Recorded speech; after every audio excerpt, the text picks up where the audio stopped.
The parking spaces are too narrow. Many people can't park when they park. In fact, as long as you remember these 3 sentences, no matter what kind of parking space, you can get in at once.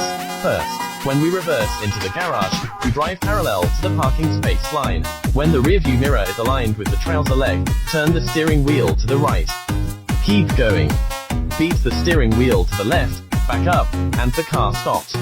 When Gaga stops at the second side, we drove parallel to the parking space line. When the rear view mirror is aligned with the rear view mirror of the front vehicle, beat the steering wheel to the right and back up. Then look at the left rear view mirror. When we can just see the whole body of the car behind in the rear view mirror, turn the steering wheel back. Then lean back and look at the rear view mirror on the right. I saw the front door handle and the curb crossed. Beat the steering wheel to the left, and the car came in smoothly.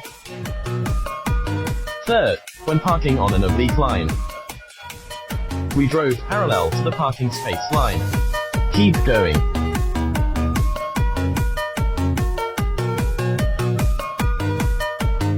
How about a perfect? Have you learned? It's easier to focus on me and use the car.